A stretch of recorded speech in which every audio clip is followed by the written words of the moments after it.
영상으로 함께 하시는 분들도 말씀 고린도전서 4장 19절에서 20절 다 함께 펴시겠습니다.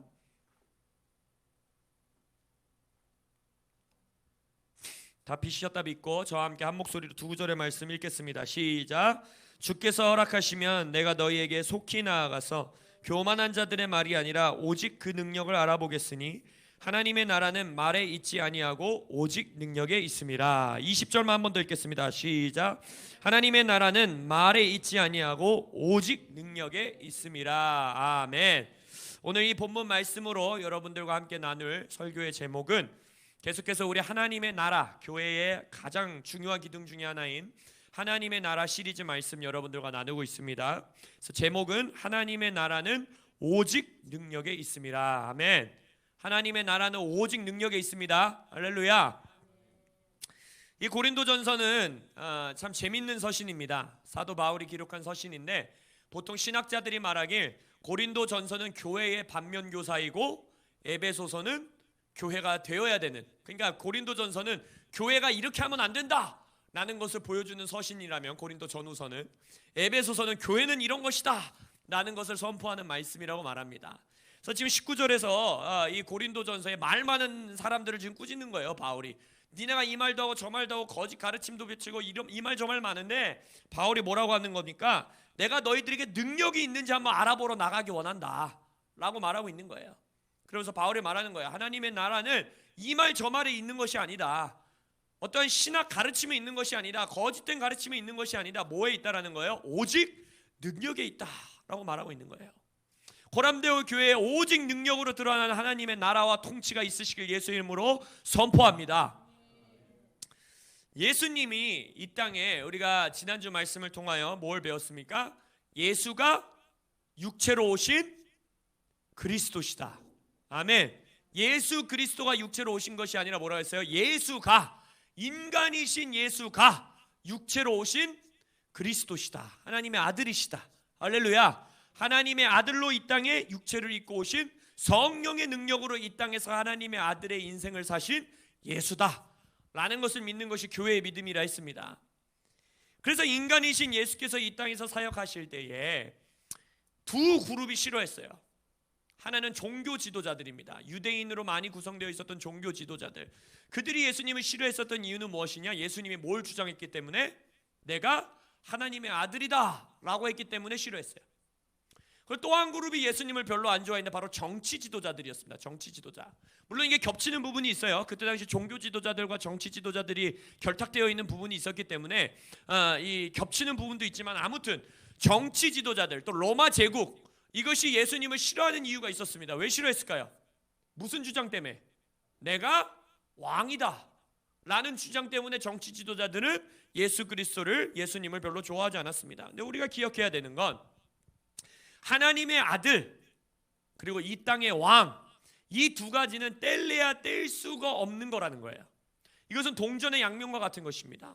예수님이 이 땅에서 내가 왕이다 라고 주장할 수 있었던 근거, 이 땅을 다스리는 자가 나다 라고 말씀하실 수 있었던 근거, 왕이 되셨어야만 되는 이유, 왕일 수밖에 없는 이유, 그것이 뭡니까? 하나님의 아들이시기 때문인 거예요. 하나님이 이 땅에 보내신 아들이시기 때문에 이 땅의 왕이요 다스리는 자로서 일어나실 수밖에 없었던 것입니다. 그래서 예수님이 침례 받으실 때에도 하늘문을 가르시고 두 가지 일이 일어납니다. 첫째로는 하늘에 계신 아버지께서 뭘 선포하세요? 이는 내 사랑하는 누구다? 아들이다. 아들임을 선포하는 거예요, 먼저. 그리고 나서 그 예수님 위에 무엇이 임합니까? 비둘기 대신 성령님이 임하시죠. 성령님을 뭘 나타내십니까? 아들로서 이 땅에서 해나가야 되는 사역을 온전히 감당할 수 있는 능력으로서, 기름 부으심으로써 성령이 임하신 걸 드러내시는 거예요. 이것이 바로 예수가 육체를 입으신 그리스도시다라는 것을 믿는 겁니다. 성령으로서 인간이셨던 예수님이 하나님의 아들로서 그리스도의 삶, 기름 부음 받은 자로서의 삶을 이 땅에서 사셨다는 거예요. 그래서 아들이시기 때문에 왕이신 것입니다. 여러분, 강아지의 아들은 뭡니까? 강아지죠. 사자의 아들은 뭐예요? 사자예요. 사자 안에서 개가 나올 수 없습니다. 하나님, 왕이신 하나님의 아들은 뭔 거예요? 왕인 것입니다. 그래서 온 우주의 왕이신 하나님의 아들이시기 때문에 왕으로서 이 땅에서 사역하실 수 있었다는 것입니다. 성령이 예수 위에 비둘기같이 임하셨던 것과 동일하게 오순절날 교회 위에 성령이 불로서 임하신 것입니다. 그래서 에베소서 1장 5절에 뭐라 그래요? 우리를 하나님의 아들들 되게 하셨다라는 거예요. 하나님의 자녀로 우리를 삼으셨다라는 거예요. 그렇기 때문에 우리를 하나님의 아들 삼으셨기 때문에 우리는 이 땅에서 동일하게 뭘로서 일어나야 된다라는 거예요? 왕과 제사장, 왕으로서 이 땅 가운데 일어나야 되는 것입니다. 아들이신 예수님이 아버지가 나를 이 땅에 파송한 것처럼 교회를 어떻게 하신다 그랬어요? 내가 너희들을 세상에 파송한다. 액볼로 배웠잖아요. 액볼로가 무슨 뜻이라고 했어요? 그냥 막 이렇게 가세요, 아유 어떻게 가세요 라고 하는 거라고 그랬어요? 아니죠. 거칠게 밀어붙이는 거라고 그랬잖아요. 엉덩이를 걷어차는 거라고 그랬잖아요. 빨리 나가라 라고 보내는 게 바로 액볼로라고 하는 거예요. 예수님이 우리를 세상의 왕으로서 보내신다는 것입니다. 성령의 능력과 성령의 기름 부으심 안에서 갈릴리, 유대, 이스라엘, 사마리아 그 지역에서 하나님의 왕으로서 사역하신 예수님이 이제는 만물을 충만하게 하시는 이의 충만함인 온 땅 가운데에 하나님의 통치를 드러내시는 일을 예수님이 이제는 어떻게 하신다는 거예요? 성령 충만한 누구를 통해서? 교회를 통해서 하신다는 거예요.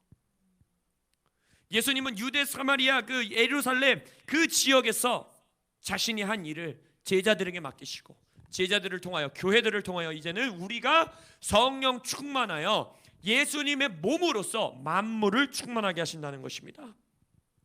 이것이 바로 하나님의 계획이요 하나님의 경륜인 것입니다.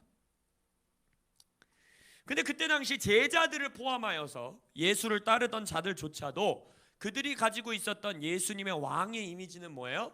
종말론적인 이미지인 거죠. 뭐였어요? 이 로마 제국을 완전히 다 뒤엎고 온 땅을, 그때는 이제 이스라엘이 자신들이 선택받은 민족이었으니까 온 땅을 이스라엘이 정복하고 이스라엘을 따르는 이방인들을 데리고 하나님의 나라를 세우는 그런 마치 마지막 때에 완성된 하나님의 나라를 이루시는 왕, 메시아, 군사적 리더로 예수님을 생각했다라는 거예요.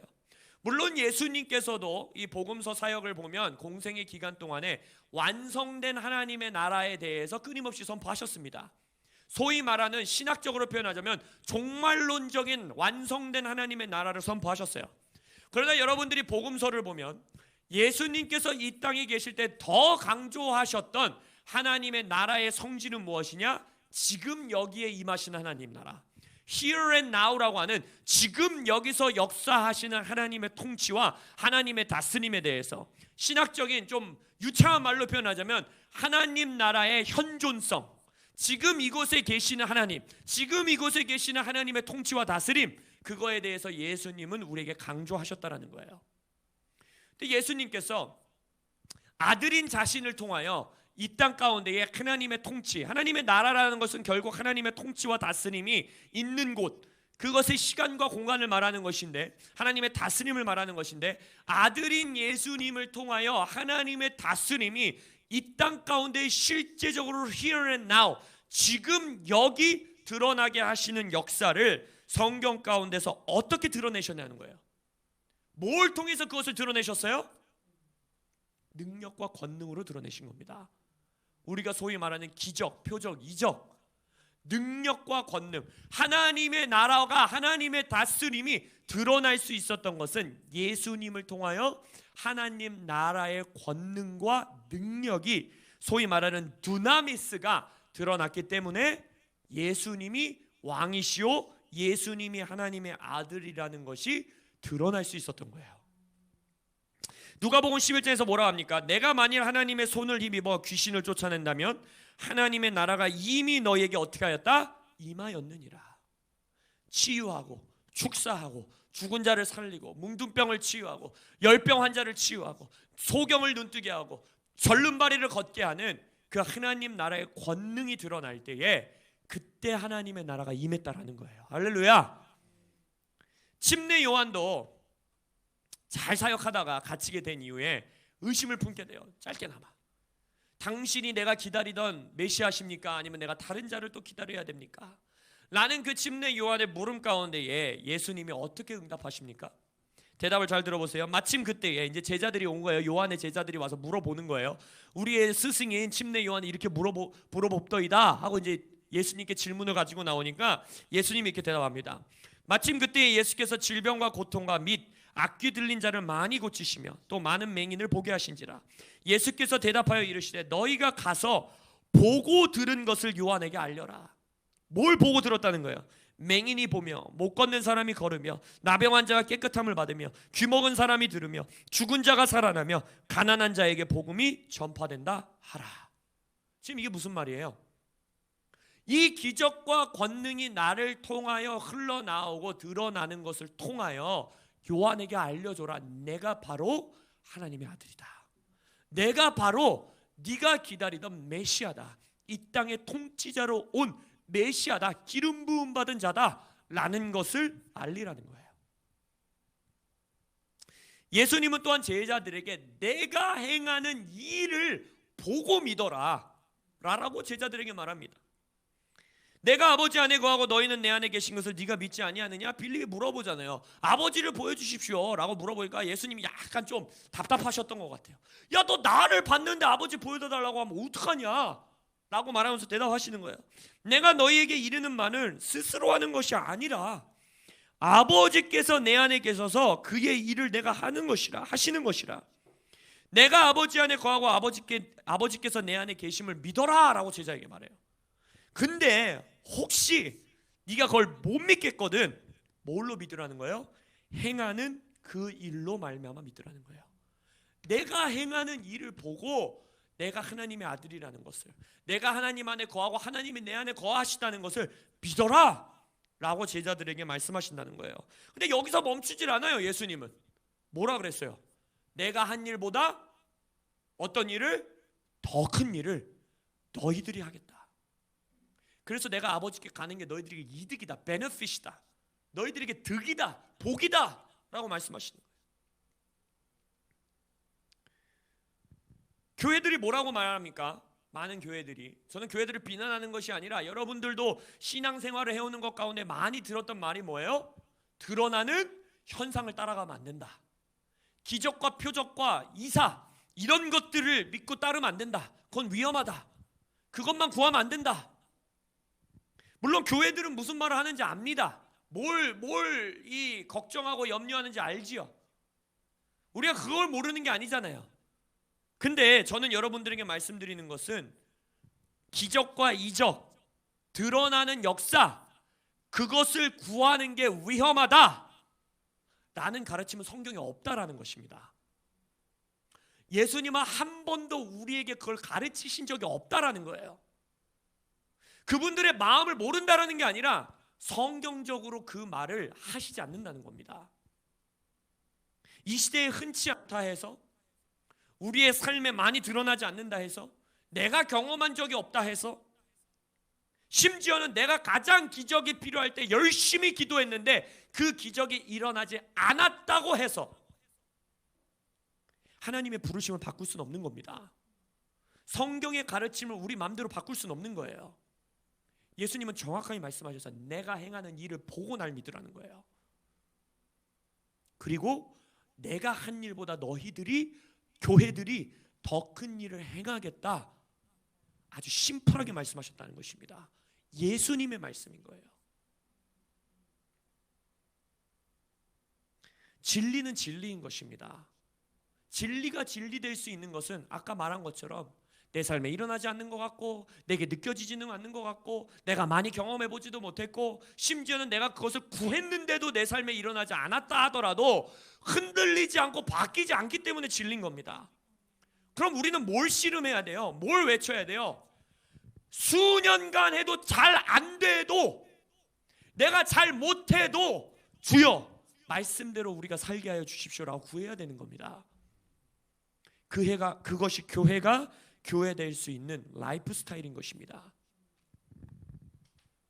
우리가 오직 능력이 있는 하나님의 나라를 또 계속해서 구해야 되는 또 중요한 이유가 있어요. 바로 뭐냐? 세상이 필요로 하고 있다는 것입니다. 또 교회가 필요로 하고 있다는 것입니다. 이게 무슨 말이냐?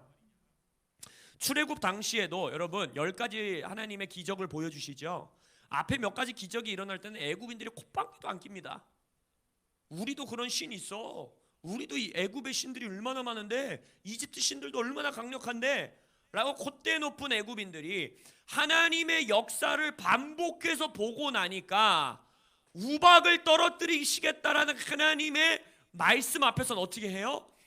히브리의 신, 히브리인들의 신을 두려워하여 그 말을 따르는 자들은 그들의 가축을 지켰다라는 거예요. 출애굽기 9장에 이렇게 말합니다. 바로의 신하 중에 여호와의 말씀을 두려워하는 자들은 그 종들과 가축을 집으로 피하여 들였다 했어요. 왜 이렇게 했어요? 그냥 갑자기 어디서 듣도 보도 못한 신이 와서 너 내일 우박 내려서 이 가축들 다 죽는다? 이랬으면 들었냐는 거야. 안 들었잖아요. 첫 번째 기적, 두 번째 기적, 세 번째 기적까지 안 들었다라는 거예요. 근데 하나님의 역사와 기적과 표적을 계속 목도하다 보니까 저 히브리인이 말하는, 말 더듬는 모세가 말하는 하나님이 진짜 살아계시구나. 이 하나님은 자신의 백성들을 진짜 죽기까지 끔찍히 사랑하시는구나 라는 걸 본 거예요. 그래서 어떻게 해요? 하나님의 말씀에, 심지어 그 하나님을 섬기는 자들이 아님에도 하나님의 말씀에 순종을 한다는 거예요. 코로나 사태를 보십시오. 세상 어떤 시스템도 어떻게 할 수 없는 일들이 일어납니다. 초강대국들조차도 이 전염병 하나에 완전히 경제가 마비되고 교육이 마비되고 온 세상이 마비돼 버리는 이런 일들을 우리가 지금, 여러분 이게 2년 걸려서 된 일이 아니에요. 지금 수개월, 수주 만에 이런 세상이 돼 버렸습니다. 이러한 때에 세상이 교회에게 돈을 바라겠습니까? 프로그램을 바라겠어요? 티칭을 바라겠습니까? 아니에요. 이제는 여러분, 저는 뭐 세상이 점점 어두워질 것이다 이런 무슨 어두운 말씀을 드리는 것이 아니라 실제적으로 팩트적으로 세상은 계속해서 이 환경을 오염시키는 일들, 인간이 편하게 사는 세상, 이것을 꿈꾸기 때문에 더 이상한 질병들, 더 이상한 바이러스들, 환경 오염으로 인하여서 이 성경 속에서도 이 피조물들이 신음하고 있다 그랬는데, 썩어짐의 종류를 가운데에 이러한 일들이 더 일어나지 않을 것이라는 걸 장담할 수가 없어요. 아니 심지어 장담하건대 더 일어나게 될 겁니다. 그러게 되지 않겠습니까? 메르스 터질 때만 해도, 신종플루 터질 때만 해도 이런 일들이 있을 거라고 누가 상상했어요? 미세먼지 이런 거 누가 생각하면서 살아갔습니까? 세상 가운데에 이러한 진동과 씨름과 신음은 계속 있을 거라는 거예요. 그럼 성경이 마지막 때를 가면 갈수록 이 세상이, 세상조차도 교회에게 바라는 게 뭐겠어요? 자신들이 나 이걸 바래라고 의식적으로 생각하지 않고 있을 수는 있으나 애굽의 백성과 같은 세상 가운데에 우리가 드러내 보여줘야 되는 교회의 역할이 뭐겠냐는 것입니까? 하나님 나라의 능력인 것입니다. 병을 치유하고 세상이 흔들릴 때 무너지지 않는 산 위에 있는 마을과 같은 교회들이 일어나야 된다는 것이에요. 빛을 비추는 교회들이 일어나야 된다는 것입니다. 그것이 교회를 향한 하나님의 부르심인 것입니다. 세상도 하나님의 능력을 드러내는 교회를 자신들이 의식적으로 찾고 있지 않을지 모르나 그들의 영혼이 갈급하고 있다는 거예요. 사도행전을 보십시오. 수많은 믿지 않는 자들이 사도들의 기적과 표적 앞에서 살아계신 하나님의 능력이 드러나는 것을 통해서 뭐라고 말합니까? 그들이 구하지 않습니까? 내가 구원받기 위해서는 어찌하여야 하겠습니까? 교회 가운데 능력이 회복되어야 합니다. 처음과 끝이신 예수님이 처음 교회를 시작하셨을 때에 사도행전에 가장 드러나는 교회의 특징이 뭐예요? 예수님의 부활을 사도들이, 교회가 어떻게 드러났다고 그랬어요? 큰 권능으로 드러냈다고 그랬어요. 우리 코람데오 교회뿐만 아니라 이 땅에 있는 모든 교회들 가운데에 부활하신 예수님의 큰 권능이 회복되시길 예수의 이름으로 축원합니다. 세상이 우리에게 와서 내가 구원받기 위해서 어찌하오리이까 라고 묻는 교회 되시기를 예수의 이름으로 축원합니다. 여러분 각자가 되시길 예수의 이름으로 축원합니다. 그리고 교회에 또 왜 능력이 회복되어야 하느냐? 누가복음 5장에 우리가 잘 아는 말씀이 있죠. 우리가 노래로도 부르잖아요. 주의 말씀 의지하여 그물을 던지리. 할렐루야. 베드로가 밤새 물고기 잡았는데 예수님이 오셔가지고 이쪽으로 던져라. 그러니까 내가 밤새 잡았어도 못 잡았지만 당신이 말씀하신 내가 던지리이다. 여러분, 이때가 베드로가 예수님을 이미 만났을 때일까요? 아닐까요? 이미 만났을 때예요. 심지어 여러분들이 이제 사복음서를 시간으로 대조해서 보면 요한복음에서 베드로는 이미 예수님을 만났을 뿐만 아니라 이미 제자로 콜링을 받았어요. 이름도 바꿔줬어요. 개바라고. 네 이름을 내가 바위라고, 반석이라고 불러주셨어. 이미 예수님의 제자로 콜링 받고도, 베드로 특기잖아요. 부활하신 예수님 만나고도 요한복음에서 물고기 잡으러 가는 것처럼 이름까지 바꿔주셔서 또 물고기 잡으러 간 거예요. 이때. 아니, 그러니까 예수님이 저쪽에 던져라 했으니까 던졌지. 그냥 길 가다가 유대인 30대 유대인이 갑자기 와갖고서 야, 저쪽에 그럼 던지겠냐고요. 이미 예수님을 만난 거예요. 이미 예수님을 알고 있었던 거예요. 근데 그러한 예수님이 이름도 바꿔줬는데 예수님을 따르는 헌신된 삶을 살기에 두려워하고 있는, 자신의 일상 삶으로 돌아가 버리는 그 베드로가 완전히 예수님께 헌신하는 사건이 이때 나오는 겁니다. 주여 내가 죄인이로소이다 나를 떠나가소서라는 말을 진짜 예수님 나에게 오지 마세요 떠나가세요라는 말로 읽으시면 안 돼요. 왜냐하면 그 뒤에 그물을 던져두고 따랐더라 이러잖아요. 그러니까 그것은 자신의 죄인데 내가 정말 예수님 아니면은 죄인으로밖에 살 수 없는 자입니다라는 그 구원의 고백을 올려드리는 거예요. 근데 그 일이 어떻게 일어나는 겁니다. 교회 안에서 헌신하지 못하고 있고, 교회 안에서 교회는 다니고 있는데 내가 예수에 대해서 들어는 봤는데 하나님이라는 존재가 계신 것 같기는 한데 나의 전 인생과 전 영혼을 들여 하나님을 섬기지 못하는, 거기까지 못 나아가는 자들을 헌신케 하는, 온 삶을 들여버리게 하는, 온 인생을 여호와께 드려버리게 하는, 예수님께 드려버리게 하는 그 사건이 어떻게 일어나고 있습니까? 말할 수 없는 기적을 통하여 하나님의 아들 되심을 베드로에게 드러내 보여주시는 거예요. 뭐예요? 배가 가라앉을 만큼 물고기를 잡게 하시는 거예요. 예수님은 권능을 통하여, 두나미스를 통하여 본인이 너희들이 나를 따를 만한 존재야 내가, 너희들의 인생을 내게 줄 만한 존재야 내가 너희들을 창조한 존재야 내가 라는 것을 끊임없이 드러내 보여주신다는 것입니다. 그래서 교회 가운데 능력이 회복돼요. 세상을 위해서. 그리고 교회 안에 있는 예수님께 완전히 인생을 헌신하지 못하고 있는, 소위 말하는 구도자라고 할 수 있는, 예수님을 찾아 헤매고 있는, 혹은 썬데이 크리스천과 같은, 여러분 그거 아십니까? 코로나 사태를 통하여서 이제 사회적 거리두기에 교회들이 이제 사회적 거리를 두잖아요. 그래서 이제 교회들이 못 모이고 온라인 예배로 드렸던 교회들이 많지 않습니까? 그래서 이제 사회적 거리두기가 끝나고 이제 교회들이 모여요. 뭐 저는 신문 기사로도 읽었고 다른 목사님들 글들로도 읽었지만 저는 실제적으로 이번 주 한 주 동안, 제가 지난주 한 주에 목사님들과 사역자들을 만날 수 있는 시간들이 좀 많았습니다. 전도사님 부부도 만나고 또 우리 네오 목사님들 6교회 목사님들 만나고 하면서 이 목사님들이 피부적으로 느끼는 걸 말씀해 주시는 거예요. 또 이분들이 만났던 다른 사역자들로부터 들었던 말씀들, 사회적 거리두기를 끝나고 이제 소위 말하는 오프라인 예배, 성전으로 모이는 예배를 드렸을 때 복귀율이 몇 프로 정도 되실 것 같습니까? 30%, 40%, 50%라는 거예요. 심지어는 제가 잘 알고 있는 목사님 교회, 소위 말하는 저 교회는 그래도 훈련이 잘 돼 있고 교회도 파송하고 개척하는 교회, 제가 너무나 존경하고 사랑하는 목사님 교회조차도 그 교회 전도사를 통해서 들으니까 30% 정도밖에 안 나온다는 거예요. 물론 당연히 타당한 이유가 있을 수도 있겠죠. 어린 아이들을 둔 부모님들은 걱정되니까 그럴 수도 있고 여러 가지 이유가 있겠지만 지금 한국 교회의 현실을 보여주고 있는 겁니다. 교회를 갈 이유가 없는 거예요. 많은 사람들에게 온라인 예배를 드려도 부족함이 없는 거예요. 이들에게. 왜요? 왜 그러겠어요?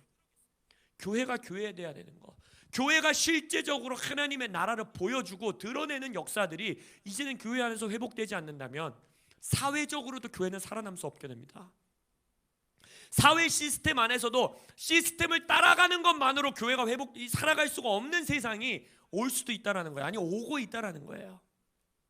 하나님 나라의 능력이 코람데오 교회에 넘쳐 흐르기를 예수의 이름으로 선포합니다. 근데 이런 말을 하면 반박이 있어요. 반박. 이 반박에 대해서 여러분들이 또 대답할 수 있어야 되지 않겠습니까? 많은 사람들이 이렇게 말합니다. 십자가의 사랑이면 족한 것이다. 십자가의 사랑이면 족합니까? 할렐루야. 맞습니다. 아멘. 아멘 하셔야죠. 십자가의 사랑이면 모든 것을 승리합니다. 할렐루야. 뭐라고 말합니까? 사랑으로 하나님의 나라 능력이 드러나는 거다. 십자가의 희생, 인내, 고난, 그것으로 예수님의 능력이 나타난 것이다. 진리입니다. 할렐루야. 아멘. 20세기의 가장 위대한 신약 학자라고 말하는 F.F. 브루스라는 분이 있어요. 저도 이분 책을 굉장히 많이 사랑하고 읽는데 그분 책에서도 이렇게 말합니다. 신학교에서 교과서로도 쓰이는 책이에요. 뭐라고 하냐? 예수의 죽음은 갈릴리나 유대에서 예수님의 현재의 사역, 그러니까 그 땅에 드러났던 사역, 현재의 사역이 미칠 수 있는 것보다 훨씬 더 많은 사람들에게 하나님의 나라의 권능을 맛보게 해주고 해방과 축복을 가져다주는 수단인 것이다. 이 말이 틀린 말입니까? 아니죠. 십자가의 죽음으로 온 세대, 온 열방의 사람들에게 영향력을 미치셨고 복음을 전하셨습니다. 할렐루야. 근데 십자가의 인내, 죽음, 희생, 이것만 집중한다라면 그것 또한 성경을 반만 집중하게 되는 것입니다. 여러분에게 질문하겠습니다. 이 앞에 있는 십자가가 그냥 나무 2개 갖다 붙여놓은 것 같은 십자가가 세상에는 미련해 보이는 저 사형 집행대가 왜 우리에게 능력이 됩니까? 왜 십자가의 사랑이 부족함이 없습니까? 왜요? 저 십자가에 달려 죽은 예수라는 유대인 30대 청년이 그 옆에서 달려 죽은 또 다른 사형을 당한 2사람과는 다른 존재이기 때문이지 않습니까? 십자가에서 예수님만 죽었을까요? 아니요. 십자가형에 처한 사람들은 많습니다. 역사 가운데. 근데 그 십자가에서 죽고 다시 사신 분이 우리가 하나님이라고 말하는 그 예수라는, 예수스라는 이름을 실제적으로 갖고 이 땅에서 먹고 마시고 잠잤던 그 분이 또 하나의 죄수가 아니기 때문에 저 십자가의 능력이 있는 거 아닙니까? 그분이 하나님의 아들이었기 때문에 그분이 십자가에서 죽고 다시 사신 것이 우리에게 진리가 되는 것이고 능력이 되는 거 아니에요? 맞습니까? 아멘. 근데 그 하나님의 아들 되심을 어떻게 드러내셨냐는 거예요. 그 하나님의, 내가 하나님의 아들이라는 것을 드러내신 게 뭐예요? 이 땅에서 권능으로 드러내셨다는 거예요. 그리고 더 나아가 십자가에서 죽음에 머물지 않으심으로 드러내셨다는 거예요. 다시 사심으로, 그거보다 놀라운 권능과 기적이 어디 있습니까? 죽음을 이기심으로써 부활하신 능력과 권능으로 이 십자가가 부족하지 않다라는 것, 십자가만으로 충분하다라는 것을 드러내 보이셨다라는 것입니다. 십자가 사랑만으로 충분합니다. 근데 그 십자가가 십자가 될 수 있게 하였던 것은 하나님의 아들이셨기 때문이고, 하나님의 아들이신 것을 이 땅 가운데 드러내신 건 무엇이냐? 하나님 나라의 권능, 하나님 나라의 능력, 그리고 부활의 권능인 것입니다. 인내와 핍박? 맞아요. 교회가 인내와 핍박을 통하여 하나님의 나라를 드러냅니다. 근데 사도행전을 보십시오. 교회가 왜 인내해야 되고 왜 핍박받습니까? 여러분, 사회 시스템에 순응하는, 사회와 다를 바 없는 교회는 절대 욕 안 먹습니다. 절대 핍박당하지 않습니다. 중국의 3자 교회가 중국 정부에게 핍박당하는 거 보셨어요? 안 당해요. 사도들이 왜 핍박당합니까? 왜 1세기 교회가 핍박당해요? 그들이 전하는 부활의 권능의 메시지 때문에, 그들이 행하는 하나님 나라의 기적과 표적과 이사 때문에 그들은 핍박받는 거예요. 여러분, 우리 교회가 진정한 핍박받는 교회가 되시길 예수 이름으로 축복합니다. 하나님 나라 때문에 핍박받는 여러분들 되시길 예수 이름으로 축원합니다. 그래서 능력이 회복되어야 되는 것입니다. 그래서 여러분들의 손을 통하여 치유가 일어나야 되는 것입니다. 그래서 여러분들의 인생을 통하여 하나님의 권능이 드러나야 돼요. 왜요? 십자가의 핍박을 우리는 받아야 되기 때문에. 순교자의 삶을 살아야 되기 때문에, 그래서 우리의 인생 가운데에 권능이 드러나야 되는 것입니다. 할렐루야. 그렇다면 우리가 말씀을 마무리하면서 우리의 인생 가운데, 우리 교회 가운데에 그럼 우리가 어떤 능력, 어떤 두나미스를 구해야 되느냐, 어떤 권능을 구하면서 살아야 되느냐, 오늘 두 가지로 우리가 그걸 보기 원합니다. 첫 번째는 그야말로 우리가 말하는 두나미스. 이 두나미스라는 헬라어, 능력이라는 단어 자체가 무슨 말이냐, 이것은 어떠한 인간적인 힘이나 인간적인 노력으로 드러날 수 있는 결과를 가지고 있는 힘을 말하지 않습니다. 이 단어 자체가 품고 있는 의미가 초자연적인 능력을 말하는 거예요. 위로부터 오는 능력을 말하는 거예요. 하늘로부터 오는 능력을 말하는 거예요. 성령으로만 일어날 수 있는 능력을 말하는 것입니다. 이것이 교회 안에서 회복되시기를 예수의 이름으로 선포합니다. 마가복음 16장에서 예수님께서 제자들에게 말씀하십니다. 또 이르시되 너희는 온 천하에 다니며 만민에게 복음을 전파하라. 믿고 침례를 받는 사람은 구원을 받을 것이요 믿지 않는 사람은 정죄를 받으리라. 믿는 자에게는, 목사에게는이라고도 하지 않았고 사도들에게는이라고 하지 않았고 선지자들에게도 하지 않았고 믿는 자들, 여러분들이 이런 표적에 따르리니 곧 그들이 내 이름으로 귀신을 쫓아내며 새 방언을 말하며 뱀을 집어올리며 무슨 독을 마실지라도 해를 받지 아니하며 병든 사람에게 손을 얹은즉 나으리라 하시더라. 할렐루야. 어떠한 신학적인 논쟁을 적에 갖고 오다 하더라도 이 말씀은 바꿀 수 없습니다. 흔들릴 수 없는 진리입니다. 예수님의 말씀입니다. 믿는 자라면 기적이 나타나야 된다는 거예요. 믿는 자라면 능력이 드러나야 된다는 거예요. 저는 기도했는데 안 되던데요. 제 삶에 많이 안 일어나던데요. 한국이나 미국이나 이런 선진국에서 안 드러나던데요. So what? 그런다고 흔들리면 진리가 아닌 거예요. 그럼 우리가 해야 되는 건 딱 하나, 갈망해야 되는 겁니다. 끊임없이 갈망해야 되는 거예요. 주여, 당신의 진리가 진리이지 않습니까? 당신의 진리가 능력이지 않습니까? 예수님이 약속하시지 않으셨습니까? 나 예수 믿습니다. 우리 교회 예수님 믿습니다. 우리에게 이 두나미스의 능력이 따르게 하여 주옵소서. 우리가 능력을 따른다고도 안 했어요. 능력이 우리를 따라온대요. 할렐루야. 하나님 나라의 능력이 따라다니는 코람데오 교회 되시길 예수 이름으로 축원합니다. 두 번째 우리가 구해야 되는 두나미스, 우리가 구해야 되는 능력은 무엇이냐? 바로 인생에서, 이 땅, 성경적인 표현을 하자면 땅에서 왕노릇 할 수 있는 능력을 구해야 됩니다. 여러분의 인생 가운데 왕과 제사장으로 일어나실 수 있는 능력을 구해야 합니다. 이 두나미스라는 단어의 어근, 그러니까 이 단어의 이 뿌리를 보면요, 무슨 뜻이 포함되어 있냐면 I can do it이에요. I can do it. 할 수 있다. 수행할 수 있는 능력이 있다 라는 어근을 포함하고 있습니다. 그래서 이 시대에 이길 수 있는, 할 수 있는, 수행할 수 있는 능력이 여러분들 위에 부어지시길 예수 이름으로 축원합니다. 솔로몬의 지혜, 하늘로부터 오는 지혜, 위로부터 오는 지혜가 여러분들에게 부어지시길 예수 이름으로 축원합니다. 제가 참 좋아하는 성경책 중에 하나가 잠언인데요. 잠언이라는 단어가 마샬이라는 히브리어거든요. 그 마샬이라는 뜻은 우리가 소위 말하는 비유, 아니면 우화, 이야기, 잠언, 속담 이런 뜻이에요. 근데 그 마샬의 어근이 이제 제가 히브리어를 잘 못해요. 헬라어는 그래도 좋아했는데 이 히브리어는 되게 잘 못하는데, 이 마샬이라는 단어에 또 뿌리가 있는데 그것도 마샬이에요. 조금 쓰는 것만 달라요. 근데 이 잠언이라는 단어의 이 뿌리의 어근이 뭐냐면 다스리다, 통치하다, 능력으로 다스리다라는 뜻이에요. 그러니까 잠언은 여러분 이거 한 구절 한 구절 빼가지고 무슨 규칙 찾는 책이 아닙니다. 지혜에 관한 책인데, 하늘로부터 오는 지혜에 관한 책인데, 이 지혜는 뭐라는 거예요? 이 땅을 다스릴 수 있는 능력이라는 거예요. 여러분이 여러분들의 인생을 통치할 수 있는 능력이라는 거예요. 이 능력, 이 두나미스, 이 지혜가 여러분들에게 일어나야 합니다. 교회 안에서 일어나야 합니다.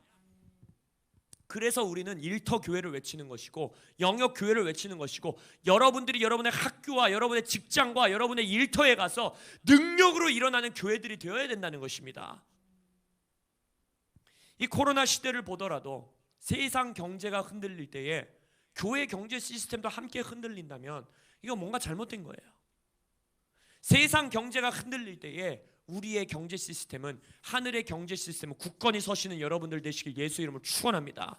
세상은 어렵다 할 때에 두나미스로, 지혜로, 다스리는 능력으로 돌파하시는 여러분들 되시길 예수 이름으로 축원합니다. 세상 사람들 저거 어려워, 백그라운드 없으면 못해, 금수저 아니면 못해, 돈 없으면 못해, 뭐 없으면 못해 라고 할 때에 하나님 나라의 능력과 하나님 나라의 깡으로, 하나님 나라의 두나미스로, 하나님 나라의 지혜로, 마샬로 그것을 돌파하는 여러분들 되시기를 예수 이름으로 축원합니다. 이 두 가지의 능력이 교회 안에서 회복되어야 합니다. 초자연적인 하나님 나라의 능력, 그리고 인생의 땅에서 왕노릇할 수 있는 능력이 여러분들의 개인의 인생과 우리 교회 안에서 회복되시길 예수 이름으로 축원합니다. 여러분 능력을 구하십시다. 두나미스를 구하십시다. 성경에서 말씀 한두 구절 읽고 우리가 좀 이 말씀을 마무리하고 기도하며 나아가기 원합니다. 사도행전 4장 33절에 이렇게 말합니다. 사도들이 큰 권능으로 주 예수의 부활을 증언하니 무리가 큰 은혜를 받더라. 예수님이 부활하셨다라는 증거는 큰 권능으로 드러나는 겁니다. 예수님이 부활하신 예수님을 믿는 우리는 부활하신 권능이 드러나야만 합니다. 사도행전 10장에서는 또 이렇게 말합니다. 우리가 몇 주 전에 들었던 말씀이죠. 하나님이 나사렛 예수에게 성령과 능력을 기름 붓듯 하셨음에 그가 두루다니며 선한 일을 행하시고 마귀에게 눌린 모든 사람을 고치셨으니 이는 하나님이 함께 하셨습니다. 나사렛 예수가 귀신을 어떻게 쫓고 눌린 사람들을 고치시고 두루다니며 선한 일을 행하셨대요? 성령의 기름 부으심 안에서, 성령의 능력으로. 할렐루야. 그렇다면 이것은 우리에게도 책임을 주어지는 말씀인 것입니다. 예수가 예수님이어서 이 일을 한 것이 아니라 예수님이어서 이 일을 했죠. 근데 우리도 하나님의 자녀들로 삼으셨다라는 거예요. 이 땅에 기름 부은 자, 부음 받은 자들로서 우리도 세상에 파송하셨다라는 것입니다. 그래서 우리도 성령의 능력의 기름 부으심 가운데에 큰 권능으로 오직 하나님의 나라는 능력이 있음이라 오늘 본문 말씀과 같이 하나님의 나라와 통치와 다스림을 학교와 가정과 자녀들의 인생과 내 배우자의 인생과 우리의 믿지 않는 가족들과 내 사업체와 내 일터와 내 직장과 내 학교에서 드러내시고 세우시는 여러분들 되시기를 예수의 이름으로 축원합니다.